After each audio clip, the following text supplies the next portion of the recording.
retail, healthcare, financial services, most consumers, that's where they're going to interact with AI. So making sure that the deployer community is involved in these conversations is just as important as the developer piece.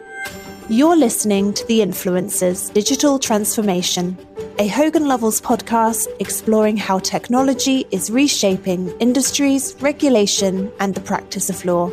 Each episode features conversations with leaders driving change, offering insights to help you navigate innovation with confidence. This is Season 4. Hello, everybody, and welcome to another edition of The Influencers, our podcast conversation on digital transformation and law. I'm Leo von Gerlach, and with me today is Caroline Reppert. Caroline is Senior Director for AI and Technology Policy at the National Retail Federation, NRF, in the US.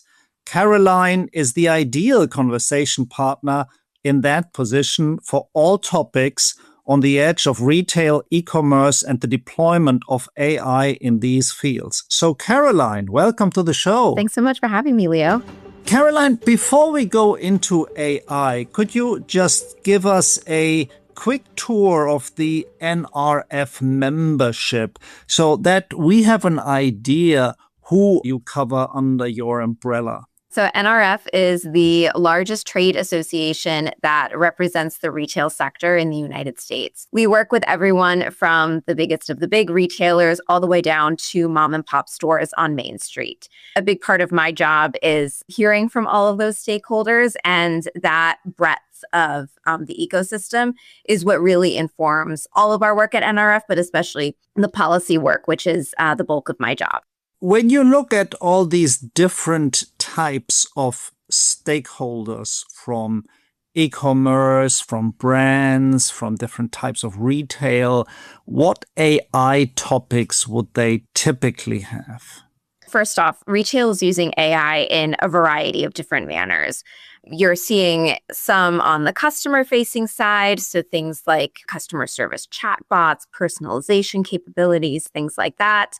On the internal-facing side, you're seeing things like supply chain management, cybersecurity, safeguards, even things like fraud prevention and protection. A lot of opportunities on the worker side of things. So, for example, there's some members that have workforce apps, and those apps are now being trained on their employee manual. So if a customer has a particular question and an employee is new or doesn't know the answer, instead of calling a manager over, they can now consult these types of apps that are trained on their employee manual.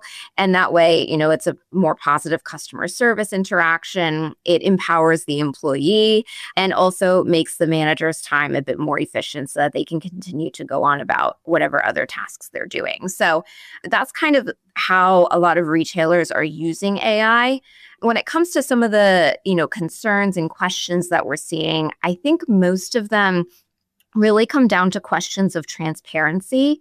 So, when it comes to the technology itself, obviously AI intersects with so many different issue areas. And that's one of the things that makes it so interesting, but also really complicated problems to solve.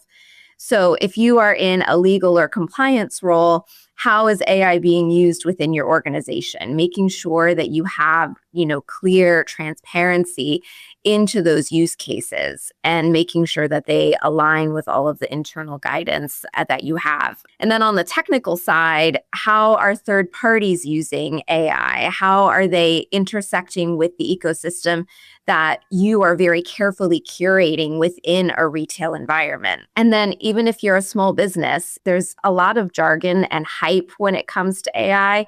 So if you're a small business looking to wade into this, how do you cut through that hype and find tools that solve the problems that they promise to solve in a way that works for your brand? That's really what a lot of retailers are trying to gain insight into. It, comes down to this transparency thing. Well, that has opened a very, very broad view into just many things. So you touched on internal communication to automate processes, customer support and make that more efficient and make that automated. You touched on cybersecurity. You even touched on things like supply chain and workforce management. So many things in there. And then I think how that translates into some more conceptual issues like transparency. So if you break this all down and distill it to where you think this is kind of the biggest pain point or the few biggest pain point for the majority of your member organizations, what would those be? Yeah, kind of using this transparency idea as an overarching umbrella. That aside, if you're getting into specific threats and risks that AI poses to a retailer, the obvious one is, fraud and cybersecurity risks. Where there are all these stories coming out about AI being used, in increasingly sophisticated attacks, cyber attacks, fraud schemes. So the pressures for the CISOs, the CIOs, that community, they're increasing as well. And the good thing about AI is, as much as the bad guys are using it for nefarious activities, the good guys also have increasingly sophisticated defense capabilities as well. So that's great to see. But when you're talking with a lot of the entities that are working on these issues, like I said, the CISOs, the CIOs, the CTOs, they're already being asked to do more with less increasingly. And as these threats continue to advance, the pressures on them continue to increase as well. The other part of it too, the cybersecurity piece aside, if you want to dive into some of the fraud concerns, especially as we're heading into the holiday season, for retail, that's a huge time of year. Retail is a very, very seasonal type of work. So now, it's not just fraudsters trying to take your credit card numbers and stuff like that, but also things like AI being used for image generation of, fraudulent products. So say you see an ad on a website, for a particular item that you've been interested in purchasing for a great price.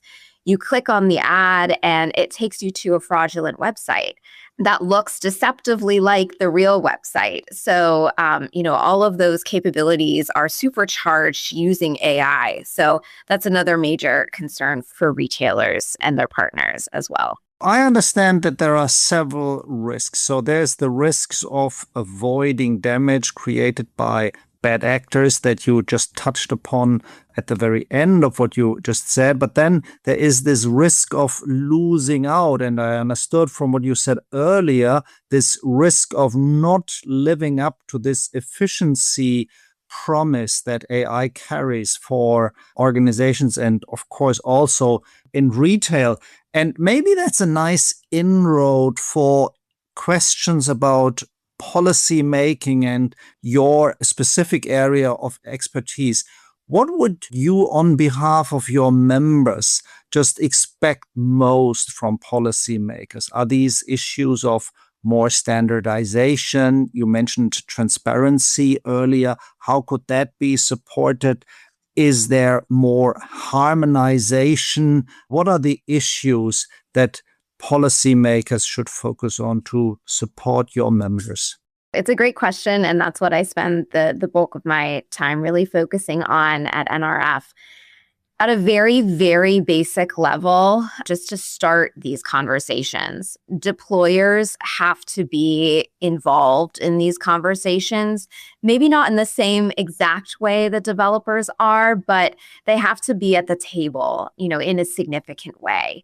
For a long time, and I think this trend has changed or is changing, especially over the last year or so, I've seen a shift in this.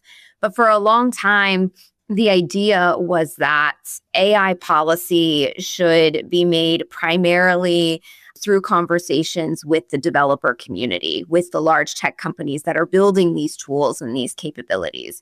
And obviously, that is a huge part of the ecosystem, and that's where those conversations start, but it's not where they end. Communities like retail, healthcare, financial services, manufacturing, all these other parts of the economy that are deploying these tools at scale where honestly, most consumers, that's where they're going to interact with AI is through these different communities and these parts of the ecosystem. So making sure that the deployer community is involved in these conversations is just as important as, the developer piece. Now, once we're at the table, and like I said, I think we're, all deployers are really making some big strides in this. And I think there's a realization that the ecosystem is a lot more complicated than just the developers. When it comes down to the specifics of the policy, you mentioned harmonization and transparency. That's a huge piece of it. There's a lot of existing rules and regulations on the books. And honestly, I think a lot of them could be applied to AI, AI instances. We need to be clear that they actually do apply in those instances. And if they don't explicitly, but they could easily be tailored to do so, making sure that that language is explicit. So I think that's a huge one is, the evaluation of existing rules and regulations to make sure that they apply to AI as needed. And then we can fill in the holes if they don't. The other big piece is taking a risk-based approach to policymaking. There are lots of different ways to regulate AI. We've seen in the EU, basically going for one big bill and trying to regulate the technology. That way, in the US, we're seeing it more in terms of, taking a risk-based approach by targeting those instances where AI is used for, we call it consequential decisions. So instances that really have this profound impact on your life. Things like if you're approved for a mortgage or not, if you're able to rent an apartment, hiring or promotion decisions, healthcare decisions, these things that have huge implications for the rest of your life, essentially. So making sure that we tackle those high-risk use cases first before we get to the rest of the ecosystem. The needs there are just significantly more urgent. And I think the other big piece too is that the federal government taking lead on this. In the US, we're seeing states really step up and take lead on a lot of these issues because the federal government has been relatively slow to act on this. But that said, it is creating this patchwork of rules and regulations that it's just not sustainable in the long run for companies to comply with, especially small companies. This is really an area where the federal government should take lead. Well, thank you for talking us through your playbook, and in particular, your playbook on a procedural level in such a detailed manner. I think that has been very, very useful. But taking that perhaps one step further into the substance of things, is there any magic sauce in terms of enticing the policymakers to move actually into one or the other direction? So just give them a push and get them going? That's a really great question. I think there are so many people working on this, not just in DC, everywhere. And policymakers understand the urgency to this. So we are starting to see some progress, and I think this issue in terms of actually getting the ball rolling gets at this broader concern of, the technology is moving so quickly. And that's one of the things that kind of makes AI really unique. And the government is not necessarily designed to do so. At least, the US government is not. But I would argue most governments are not designed to do so. So part of these policy conversations, it's, how do you create general rules to the road that can serve as some guardrails to this technology, balancing this need for, safety and protection while also still not hindering the innovative potential of the technology, which is already a delicate balance to figure out. In terms of making sustainable policy, what exactly does that look like? Is it something like independent verification organizations or, third-party authentications? Is it, a particular government agency? Is it a new government agency? What makes sense in terms of, because we can't rely on Congress to continuously pass bills to regulate every new iteration of this technology. It just, that's not the way the government is designed. So what makes sense in the long run, to continue to have those guardrails, but in a way that advances as the technology does as well, while not hindering innovation? I think that's one of the big questions that we're all working to solve. Very, very insightful. So thank you for that. And perhaps to conclude, there is also the consumer side of the whole retail business. And that leads to questions is how well are they protected?